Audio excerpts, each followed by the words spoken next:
orang beragama Buddha ikut-ikutan. Ya. Ikut-ikutan, kemudian terlalu banyak harapan-harapan. Apakah diperbolehkan misalnya Romo sebagai pengurus wihara itu mendapatkan kompensasi untuk membantu mereka untuk lebih sejahtera? Di ADART itu harus ditekankan. Siapapun pengurus di wihara ini tidak boleh berpolitik.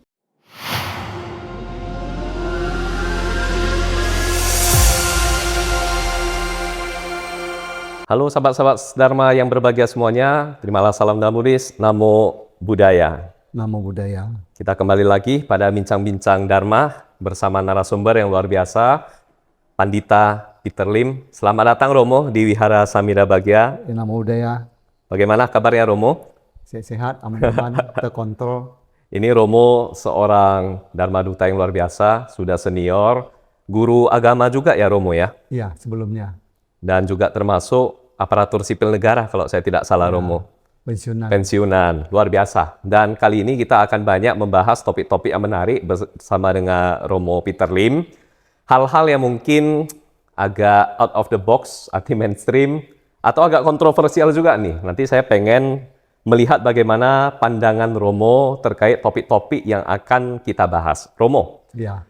tidak bisa dipungkiri mungkin kita katakan jumlah umat Buddha yang bisa dikatakan relatif sedikit. Apalagi perkembangan zaman membuat anak-anak muda itu bisa membandingkan mungkin dengan kepercayaan sebelah, dengan cara-cara mereka yang lebih menarik untuk menarik mereka akhirnya lock up dari Buddhis masuk ke kepercayaan lain. Namun saya teringat dengan prinsip Ehipassiko, Romo. Ya. Kadang bisa dikatakan sebagai keunggulan dari agama kita, atau malah sekarang justru menjadi kekurangan. Akhirnya yang bisa membuat umat Buddha ini akhirnya semakin menipis. Bagaimana pandangan Romo? Ya, salah satunya yang sangat penting dalam agama Buddha itu adalah Ehipassiko. Datang, lihat, buktikan. Jadi kalau prinsip Ehipassiko ini diterapkan sebagai umat Buddha, maka pasti dan diyakini mereka akan semakin paham Buddha Dhamma dan mereka semakin bisa merasakan manfaat dalam beragama Buddha, dan pasti juga mereka bisa merasakan apa itu namanya kebahagiaan beragama Buddha. Jadi masalah adalah orang beragama Buddha ikut-ikutan. Ikut-ikutan, kemudian terlalu banyak harapan-harapan tanpa adanya pemahaman yang benar mengenai agama Buddha. Dan agama Buddha itu simpel, sederhana. Datang, lihat, buktikan. Kalau kita merasa sesuatu itu baik, jangan mentah-mentah diterima. Tapi kita datang buktikan dan kemudian kita praktekkan. Dan dengan demikian kita baru merasakan itulah Buddhism. Yang bukan hanya sekedar indah didengar, tapi juga indah juga jika dilaksanakan, dan selain bermanfaat bagi dirinya juga bagi semua makhluk hidup. Itu Buddhism. Jadi saya selalu menekankan Ehipassiko ini betul-betul sangat membanggakan bagi umat Buddha. Dengan kita mengenai istilah Ehipassiko, kita nggak gampang maaf kata dibodoh-bodohin, diakal-akalin, atau sampai dikibulin. Oh, menurut Buddhis gini, menurut Buddhis gini. Padahal kenyataannya tidak. Ya, jadi dengan Ehipassiko kita lebih transparan melihat apa yang namanya agama Buddha, bagaimana pelaksanaannya, dan bagaimana kita terbebas dari duka sehingga kita dalam hidup ini bahagia, dan yang paling penting adalah bermanfaat. Baik. Romo, namun bagaimana dengan umat yang kita kan tidak ada sebuah paksaan ya Romo ya. Betul, artinya betul. Tidak ada program door to door mengajak orang lain ayo masuk Buddhis. Nah, menurut Romo apa yang harus umat Buddha lakukan untuk agar walaupun mungkin kita tidak hanya semata-mata jumlahnya banyak gitu langsung kita bangga, tidak, mungkin kita juga mengejar kualitas, tapi satu sisi juga jangan sampai umat Buddha kita ini habis gitu Romo. Ya, kalau saya sangat berkeyakinan kalau kita sudah memahami Buddha Dhamma, ajaran Buddha dengan baik dan benar, itu tidak akan istilahnya tergerus ya kuantitas umat Buddha. Kita kalau agama Buddha ini kita yang paling penting adalah kualitas. Siap. Untuk apa kuantitasnya banyak, tapi ternyata keberadaannya tidak memberikan manfaat dan malahan bisa memalukan umat Buddha sendiri. Benar. Bagus kita kualitasnya kita jaga, kasih pemahaman yang benar, kemudian kepada umat kita katakan kalau kamu Buddhis, seyogianya kamu begini, ya jangan jadi gitu. Jadi kita nih ya nggak apa, kita slow but sure, ya kualitas kita mungkin nggak, kuantitas kita mungkin tidak sebanyak orang lain, tapi kita slow and sure, kita pelan-pelan berjalan meningkatkan kuantitas. Karena dalam agama Buddha tuh yang dicari itu bukan semata-mata kuantitas, tapi kualitas. Ya, kita sebagai umat Buddha tuh dimanapun kita berada, apakah di lingkungan Buddhis atau non-Buddhis, kunci utamanya kita harus bermanfaat. Saya selalu menegaskan, kalau kita merasa agama Buddha kita baik, gak usah diomongin, gak usah diperdebatkan, tapi cukup cuma satu kata, buktikan dalam kehidupan sehari. Dengan demikian orang yang maaf kata yang non-Buddhis saya mengatakan, oh rupanya Buddhis itu small is beautiful. Ya, jadi kita nggak semata-mata mencari kuantitas, kita lebih menekankan kualitas. Nah, khusus kepada kita para pemuka-pemuka agama, tunjukkanlah suri tauladan kita kepada umat Buddha. Karena ini juga sangat mempengaruhi kuantitas umat Buddha.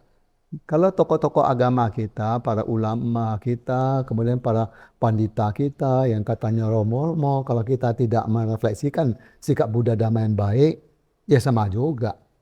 Ya nanti kita mengatakan agama Buddha itu enggak cocok, nggak sesuai. Padahal nggak cocok sesuai itu adalah suri tauladannya tidak mencerminkan Buddha Dhamma yang baik. Jadi harus dua sisi lah. Ya, yang merasa tokoh agama Buddha, tunjukkan, buktikan, laksanakan, jadikan kita sebagai suri tauladan yang baik untuk agama Buddha. Sehingga umat Buddha ini semakin yakin bahwa Buddhisme itu kalau dilaksanakan selain memberikan kebahagiaan kepada umat Buddha, tapi juga kepada semua makhluk hidup. Mantap. Terjawab, Romo, luar biasa. Oke, Romo, selain prinsip Ehipassiko, saya tertarik untuk membahas masalah ritual puja bakti. Karena ritual puja bakti dalam agama Buddha ya seperti ini. Duduknya di lantai, kita itu ya dengan mungkin kurang lebih 1 jam, mungkin 2 jam, Romo. Kadang hal itu mungkin tidak relevan lagi terhadap anak-anak muda. Anak muda itu mungkin merasa puja bakti kok harus seperti ini sih. Apakah saya harus mengikuti puja bakti? Nah, apa yang harus dipikirkan nih oleh pengurus wihara, tokoh-tokoh Buddhis gitu, Romo, terkait strategi tata cara puja bakti ini, Romo? Silakan, Romo. Ya, saya melihat ada Bapak Wihara itu kalau puja bakti nggak harus duduk di lantai pakai paitian. Oke. Ada mereka menyediakan kursi, silakan aja sejauh puja baktinya kimat. Siap. Ya kan, kalau dia duduk di kursi nggak kimat, nggak serius, ngobrol, ya percuma juga. Jadi kita sebenarnya kalau saya lihat duduk di lantai itu lebih rileks, lebih santai daripada duduk kursi. Terutama sekali pada waktu momennya meditasi, itu lebih rileks. Jadi kita penyesuaian aja lah. Kalau umat mengatakan, ya kalau bisa wihara ini sediakan kursi lah, duduk kita lebih nyaman, jadi nggak capek kita ikut puja bakti, misalnya baca paita atau liam keng atau mendengarkan khotbah dhamma, silakan aja. Ya kita sediakan kursi kalau memang umat mau. Yang penting mereka merasa rileks, santai, dan kemudian bisa melaksanakan puja bakti dengan khidmat. Kita fleksibel, karena tidak ada satu kehausan bahwa puja bakti itu harus di lantai duduk pakai paitin, nggak ada satu kehausan. Ya kan? Ya contohnya kalau banyak orang tua yang hadir puja bakti, kita suruh duduk di lantai kan sakit pinggulnya ya. Ya akhirnya puja baktinya bukannya memberikan manfaat, malah dia pegel, akhirnya besok dia kapok ke wihara. Ya jadi kita lihat sikon. Tapi saya yakin kalau Bunda Budi itu lebih cenderung mereka lebih suka duduk lantai, relax, santai, ya kakinya bisa sikap bunga teratai atau bersila atau duduknya gaya Kak Biku Sangha, santai. Tapi kalau di kursi kan cuma bisa satu gaya aja, lama-lama pegal juga. Benar. Jadi kita lihat situasi lah, karena agama Buddha itu fleksibel, tidak ada satu kehausan gini, sosok gini. Sampai-sampai ada orang bertanya saya, apakah agama Buddha ini boleh ini, boleh itu? Enggak. Saya bilang agama Buddha cuma satu yang enggak boleh, buat jahat. Selagi tujuannya baik, silakan laksanakan. Yang penting ada manfaatnya untuk pengembangan, terutama ada spiritualnya. Kita ikut puja bakti itu tujuannya apa? Supaya kita ada perubahan dari dulu dia biasa aja jadi manusia yang luar biasa. Dari dulu misalnya nakal, setelah puja bakti dia jadi berubah, jadi baik. Ada perubahan. Yang kita target kita kan itu. Bukan istilahnya bukan sarana prasarananya atau infrastrukturnya, bukan. Silakan aja, kita monitoring aja. Ya seperti kesehatan, lihat. Kalau puja bakti ini di wihara kita baik mana. Ya kalau kita ke wihara yang banyak orang tua semacam, saya lihat tuh banyak menjaga kursi kan. Orang tua yang 50-an tahun ke atas, ya kalau suruh duduk di lantai kan gimana mereka mau Benar, benar. Ya itu kan kurang efektif. Kemudian kedua kurang efisien juga kan. Silakan aja lihat situasi dan kondisi lah. Ya yang penting puja bakti ini berlangsung dengan khidmat. Ya orang tenang, nyaman, damai, dan akhirnya mereka bahagia. Itu yang intinya. Mantap. Jadi variasi-variasi tertentu dalam pelaksanaan puja bakti itu tidak masalah ya Romo Iya, ya? nggak masalah. Oke, baik. Sekalipun misal menurut Romo nih, apakah boleh misalnya meniadakan parita tertentu? Misalnya ya Romo ya, artinya yang apakah disepakati yang mungkin bisa untuk tidak ikut dibacakan supaya puja baktinya tidak terlalu panjang misalnya Romo? Bagaimana pandangan Romo terkait hal itu? Saya melihat setiap wihara yang dibaca itu paritanya nggak sama-sama. Ada wihara A, contoh sambil dia masukkan contoh misalnya Karani Medasuta masuk, Ya. tapi wiharanya nggak ada. Oh, Karena ada wihara B masuk Patung Modana, wihara lain nggak ada. Jadi tergantung selera itulah. Kalau misalnya mungkin di wihara ada biku sangha atau panditan lebih cenderung suka baca parita ini, ya silakan aja. Ya dia mau nambah kurang itu silakan aja. Ada lagi baca parita Jina Panjara di wihara. Tapi di wihara lain saya nggak ada pembacaan Jina Panjara. Ya jadi kita jangan mengatakan oh wihara ini lebih dahsyat pada itu, nggak ada. Itu kan parita itu kan ujaran-ujaran Sang Buddha. Semua punya kekuatan kalau kita isi dengan perbuatan baik. Tapi kalau apapun yang dikatakan wiharanya parita bagus, tapi nggak isi dengan perbuatan nggak baik, ya dia nggak baik. Jadi intinya itu aja, silakan aja dia mau tambah kurang, nggak ada masalah. Contoh misalnya saya sederhana aja, pergi misalnya pembacaan parita Awam Manggala itu orang duka cita. Coba lihat semua paritanya, nggak ada yang seragam, nggak ada. Ada tambah ini, ada enggak. Ada ini enggak ada. Saya kadang-kadang baca parita tempat orang meninggal, Awam Manggala, seperti bapak lalu, ibu bilang, Romo, di sana saya asal ikut baca orang pembacaan parita orang meninggal, ada baca ini. Romo di bukunya nggak ada, ya sama aja tuh. Maaf kata mungkin istilah kasarnya seleranya aja tuh. Ya tujuannya kan sama. Lihat artinya. Semuanya mengagungkan Buddha. Semuanya menekankan anicca, kekekalan. Nggak ada yang ini. Jangan kita berpikir kalau nggak ada ini nggak lengkap, harus itu ada lengkap. Nggak ada tuh. Jadi tergantung. Apalagi kalau misalnya itu baru dari parita yang kiblatnya Thailand. Kalau kiblatnya Sri Lanka, lain lagi. Myanmar, lain lagi kiblatnya. Jadi kita jangan patokkan. Kemudian juga penglafalannya pun beda-beda.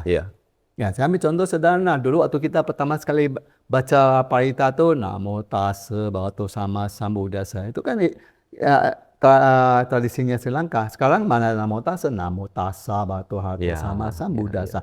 Apa ini benar atau salah? Sama-sama benar semuanya. Nggak ada yang salah. Artinya cuma cara penghafalannya beda. Nah, contohnya kalau Liam King. Coba kita lihat irama Liam King. Kalau dia dari Taiwan datang, kemudian dari Tiongkok, dari Malaysia, oh jangan coba kita misalnya biasa ikut yang Taiwan, tiba-tiba Liam King Malaysia jangan coba suara kita keras, pasti malu kita karena iramanya beda kan? Iya.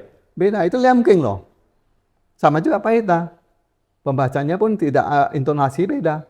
Jadi intinya adalah ya kita bukan lihat itu, kita lihat itu tambah kurang itu biasa aja. Ya, tidak ada mengurangi maknanya, ya kan? Yang kita lihat tuh. Itu aja. Mantap. Bisa dipahami, Bante, luar biasa. Romo, saya panggil Bante. Mohon maaf, Romo. Oke. Lanjut ke pertanyaan berikut, Romo. Dharma itu mungkin bagi Romo yang sudah berpuluh-puluh tahun mempelajarinya, pasti sudah punya pemahaman yang luar biasa. Tapi terkadang kepada anak muda, Gen Z, Gen Alpha sekarang, bahkan tahun ini lahir Gen Beta, Romo. Memahami Dharma itu mungkin kadang agak susah menurut mereka. katakan ya Romo tentang 4 kesunyatan mulia, memahami nibbana misalnya, memahami anicca dukkha anatta Romo. Nah, ada nggak menurut Romo? Atau langsung aja Romo bisa dengan bahasa yang sederhana menjelaskan terkait tentang dharma itu ya, yang sesuai agar anak-anak muda ini lebih mudah mencerna, tertarik, mempelajari, dan mempraktekkan dharma. Silakan Romo. Saya teringat dengan guru saya mendiang Eyang ya, Ya, Bante Janamo, itu guru saya salah satunya. Dia mendiang. Beliau mengatakan, kamu kalau ceramah di wihara, sampaikanlah dhamma itu sesederhana mungkin. Jangan menjelimet. Nggak usah cerita 7 pencapaian kesucian. Satunya nggak capai 7. Bikin penting benar-benar. aja. Iya Romo. Kenapa kita ribet-ribet? Benar. Ya, agama Buddha itu kan mengajarkan saya cuma satu. Lepas dari duka, meraih suka. Bebas dari derita, dan meraih kebahagiaan.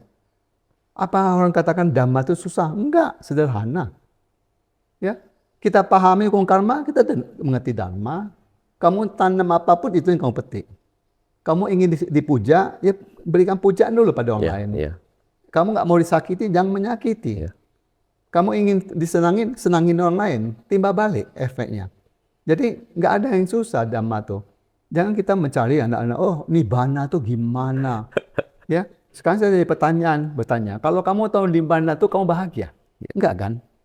Yang kita cari kan kebahagiaan, bukan kita cari yang rumit supaya pening. Karena agama ini kita harus pahami bukan hanya hati tersurat, tapi tersiratnya.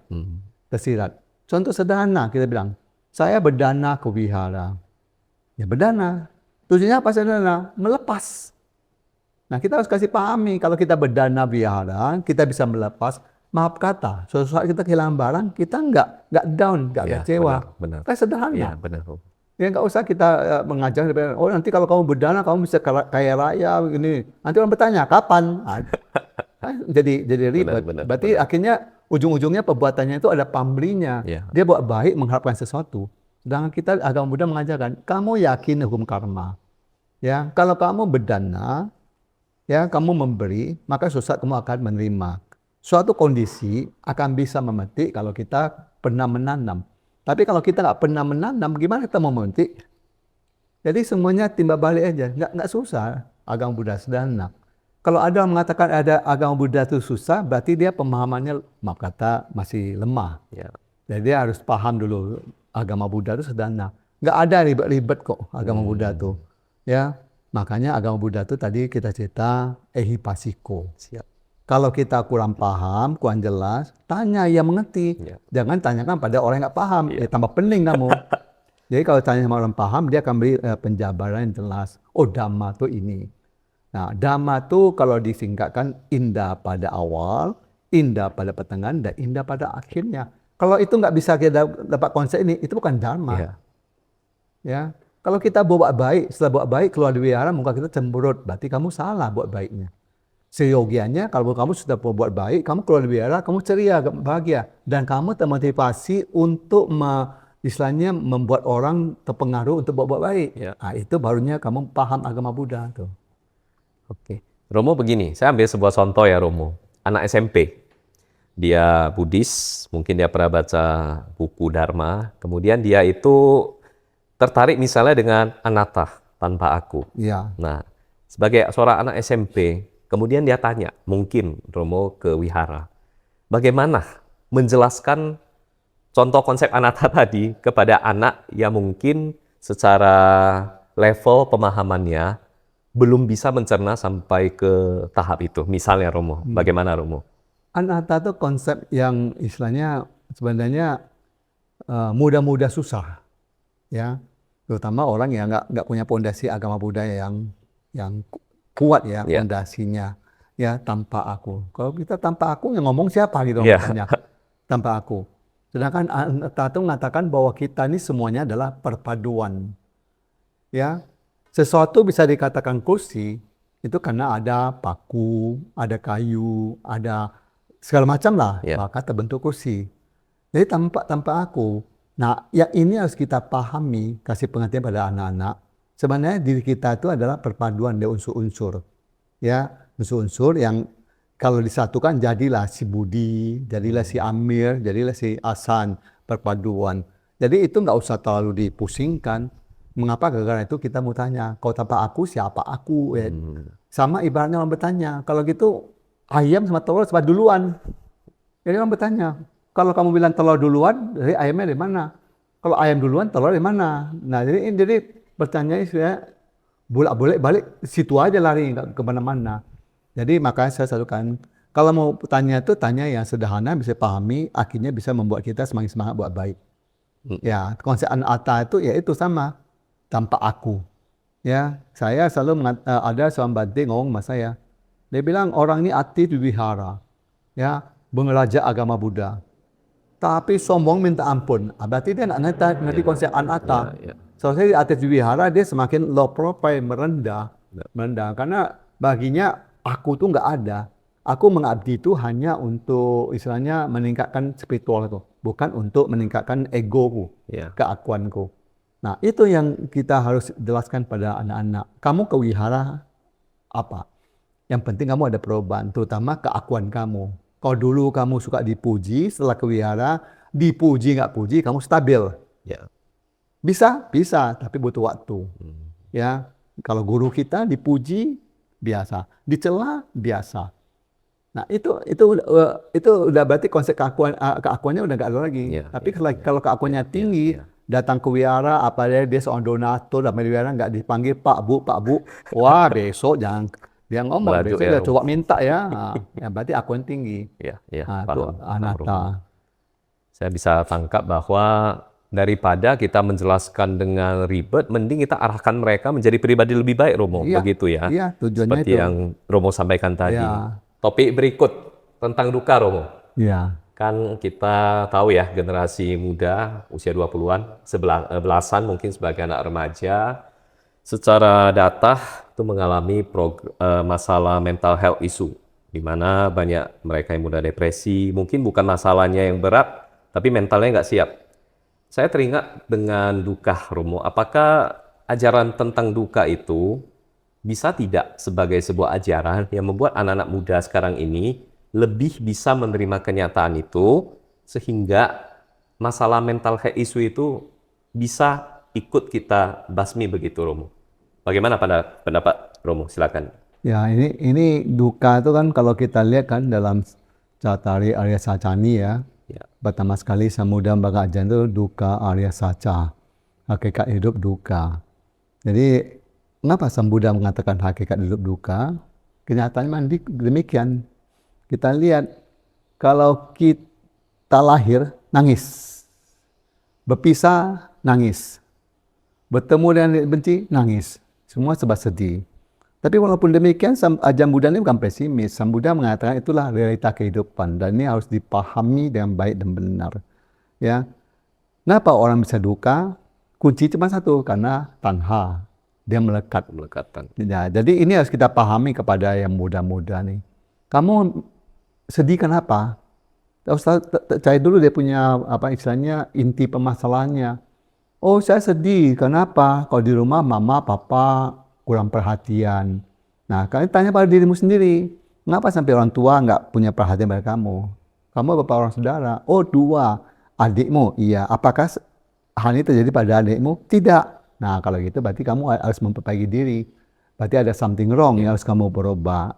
Nah, dengan demikian nanti yang kamu rasa kurang perhatian itu akan hilang. Jadi kita agama Buddha ini kita tahu dulu pokok permasalahannya apa. Karena pada hakikatnya setiap apapun yang terjadi ada sebab musababnya. Tidak ada yang muncul sesuatu spontan tanpa sebab. Sederhana gini, kalau kita ngambil satu kerikil lempar ke dalam air itu akan beriak. Tapi kalau tidak ada air yang jatuh ke air itu nggak akan beriak. Jadi sebabnya apa? Ya batu. Oleh karena itu batu dan dilempar. Itu masalahnya. Dan hidup ini juga, ya. Mengapa si Anu suka ngomongin saya? Kita bertanya pada kita. Dari 5 temanmu, apakah kamu sendirian nggak disukai? Oh iya benar semua kami nggak disukai dia. Berarti orang ini dia cocok sama kamu jaga jarak, itu aja. Tapi kalau ternyata kamu aja yang merasakan dia tidak disukai oleh dia, berarti kamu harus introspeksi diri. perbaiki diri. Berarti kamu ada kesalahan yang tidak disukai. Nggak susah kan, sederhana. Jadi duka itu timbul dari mana? Dari diri kita sendiri. Kita yang memunculkannya. Kalau kita nggak munculkan, nggak. Sampai cukup sederhana. Kenapa kamu sedih? Ya, bisnis saya nggak lancar. Orang ada profitnya bagus, saya sedikit. Ya berarti salahnya apa? Ya kamu lihat dulu. Orang lain bisa bagus, bisnisnya, ngapa kamu enggak? Ya kalau ternyata setelah kamu evaluasi, nggak juga berubah, berarti kamu nggak cocok di bidang ini. Cari bidang lain, berarti kamu harus berubah. Nah, paling sederhana. Jadi jangan kita sebagai umat Buddha sekali menyalahkan siapapun atas kondisi kita alami. Yang perlu kita lakukan dan pertama lah melihat ke dalam diri dulu. Karena kalau kita menyalahkan orang lain, itu bukan solusi kita dapatkan, tapi adalah muncul permasalahan yang baru. Jadi yang penting itulah introspeksi, bertanya diri. Atau istilah kacanya, berkacalah. Saya ada satu cerita anekdot yang lucu, yang agak lucu sedikit lah. Jadi seorang pemuda, dia bertanya pada seorang yang bijak, orang tua. Dia bilang sama orang tua nih, Pak, saya udah berapa kali pacaran, kok gagal terus? Sedangkan kawan saya pacaran langsung jadi. Ya, kemudian apa salahnya? Jadi si bapak ini bilang sama dia, kamu udah gunakan nggak 3 resep ini, 3B? Resep apa tuh Pak?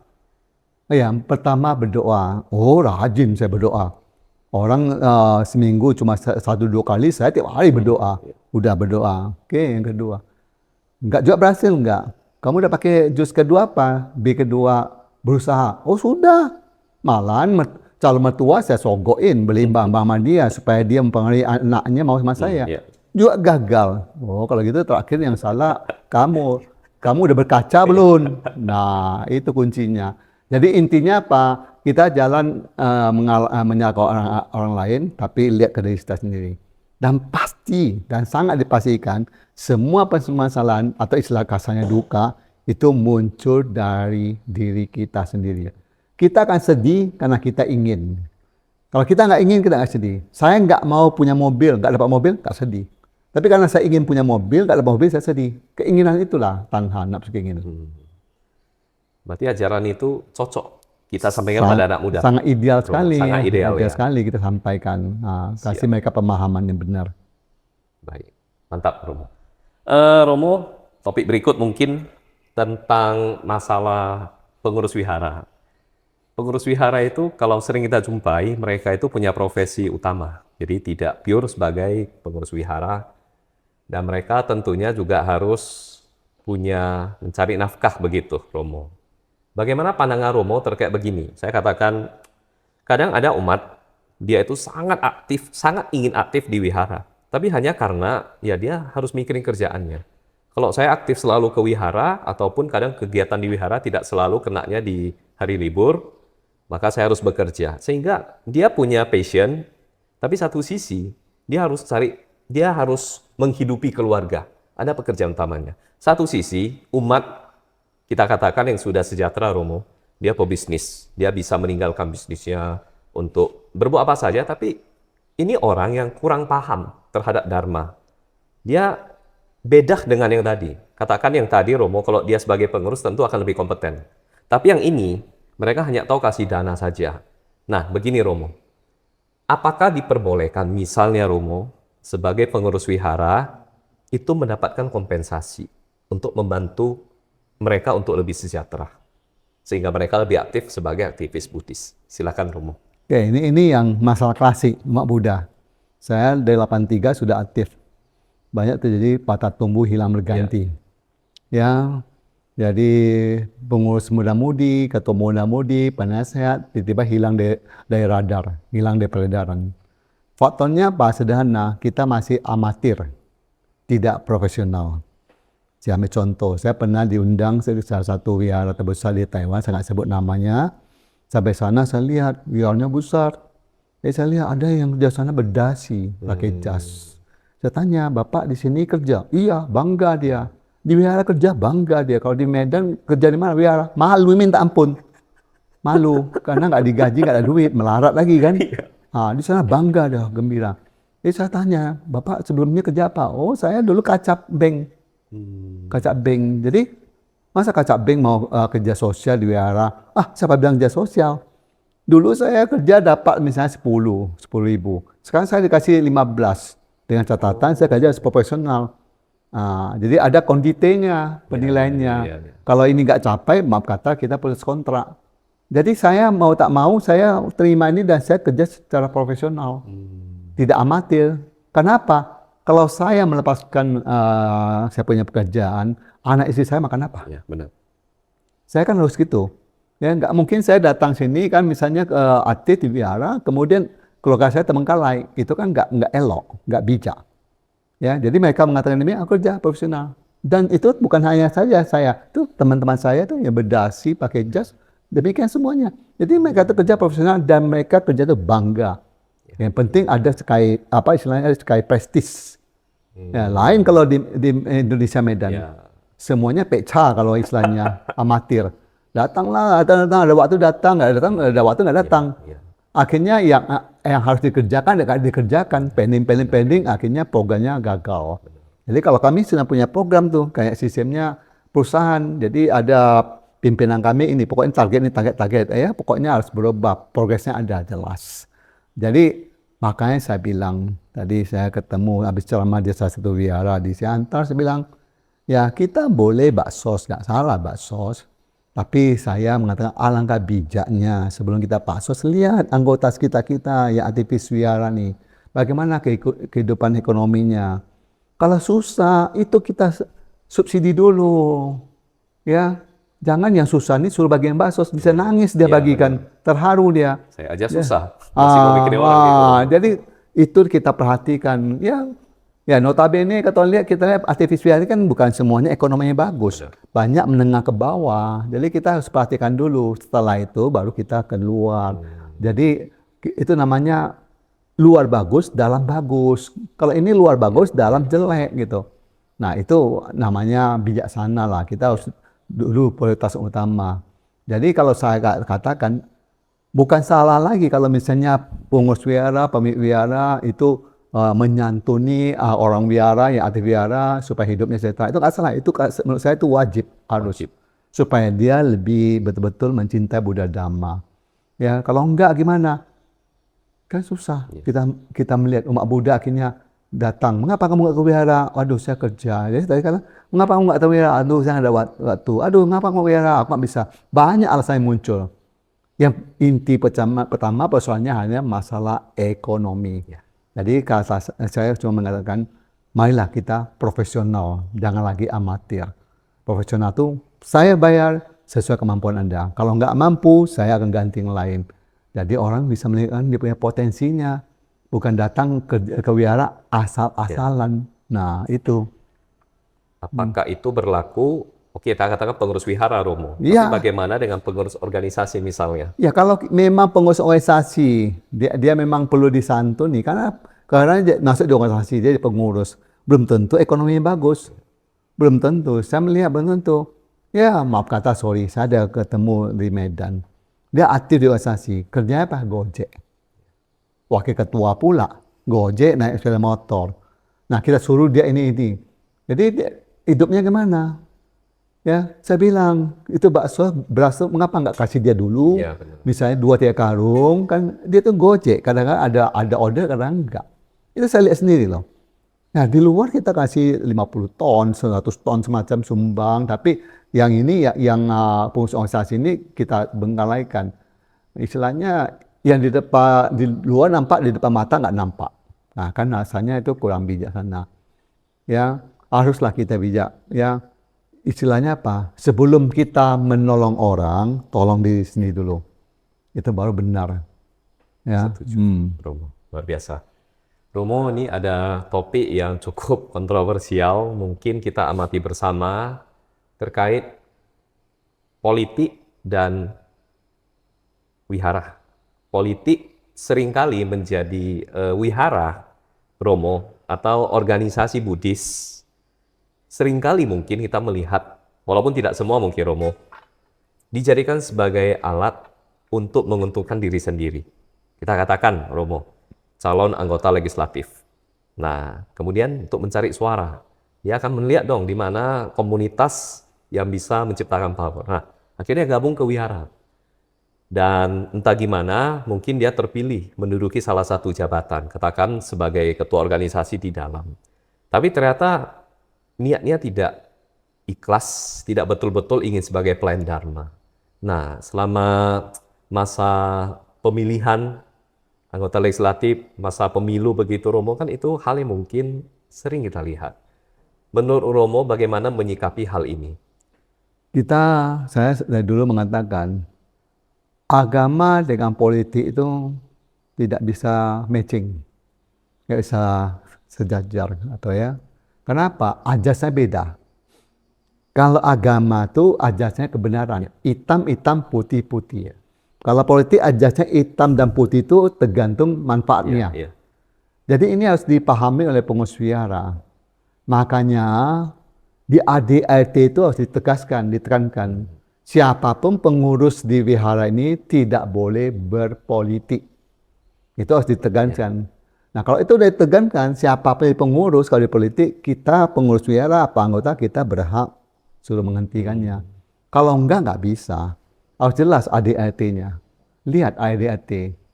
Saya yakin sampai hari ini saya sering melihat ADRT itu, karena dulu saya aktif di wihara, enggak ada satupun ADRT Buddhis yang membenarkan politisasi dalam agama, tidak boleh. Ya kan? Dan agama Buddha itu saya enggak setuju kalau dijadikan partai politik. Dan saya sangat setuju. Kenapa? Ya, tadi saya katakan ajasnya beda. Ya, ajas manfaat dengan ajas kebenaran. Jadi kita harus tegas pihak pengurus wihara, apakah dia ketua tidak. Kalau dia udah lari ke politik untuk kepentingan pribadi, kita pertegaskan menurut ADRT ini Bapak nggak cocok jadi ketua. Karena di sini tertera tidak boleh kita menggunakan suara wihara untuk politik. Itu harus dipertegas. Ya, kalau nggak dipertegas ya udah semau gue aja. Akhirnya agama Buddha ini sendiri jadi bawa belur. Nanti sesama pengurus di wihara bisa bertengkar. Saya pilih A, ini pilih B, pilih C semacam. Padahal yang kita tunjuk pilih cuma Sang Buddha aja. Ini larinya udah politik, udah kacau balau. Harus ada penegasan demikian. Dia kembali kepada ADRT-nya wihara. Tapi begini Romo, kadang ada yang dia dengan janji tanda kutip, nanti kalau saya terpilih kan toh saya akan memperjuangkan Buddhism. Begitu. Bagaimana pandangan Romo terkait hal itu? Orang kan semuanya teorinya gitu. Nanti kalau saya gini nih, kalau kita cita kalau itu jauh kali. Apalagi kalau udah cita politik itu jarang bisa direalisasikan. Dan kita tidak mengharapkan demikian. Kita murni untuk kebajikan. Bukan untuk demikian. Kita harus tegas saja. Dan terserah kamu. Kamu terpilih, kamu mau bantu tidak, itu kan tergantung ketulusan. Tapi kalau kamu memberikan bantuan karena ada faktor X di belakangnya, percuma kamu berdana untuk wihara. Wihara itu berdana itu dah tulus tanpa pamrih, tanpa imbal-imbal, atau istilahnya tanpa ada udang di balik batu.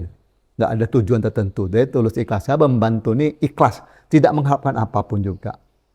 Kamu dukung saya, nggak dukung saya, ya saya tetap memberi. Itu baru berbuat baik. Itu baru Buddhism. Tapi kalau dasar dia ngomong gini demikian, bisa dipastikan dia bukan Buddhis. Bisa dipastikan. Ya, sampai dia ngomong, kalau aku terpilih, nanti aku bantu wihara. Itu bukan Buddhis. Nanti kalau didengar oleh yang lain, ini jadi satu bahan polemik.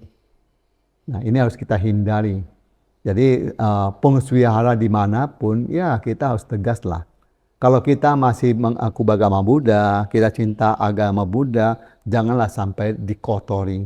Jangan sampai tercemar, jangan sampai terkontaminasi dengan hal-hal yang demikian. Kita malu sebagai umat Buddha. Ya kan, nanti sampai orang ngomong, itu wihara itu ada wihara partai politik A, ini wihara partai politik B, kan malu kita. Ya kan, malu. Jadi kita sebelum itu terjadi, sebelum sempat digunakan untuk hal yang kurang terpuji ini, ya kita harus cepat ambil tindakan tegas. Kembali tadi saya katakan ke ADRT wihara. Ya, kalau udah disusun gitu ya kita harus rombak. Kalau memang boleh berpolitik udah nggak benar. Organisasi agama di Indonesia, misal contoh Walubi, nggak boleh berpolitik, nggak boleh. Ya, sama wihara kita mana boleh berpolitik, nggak boleh.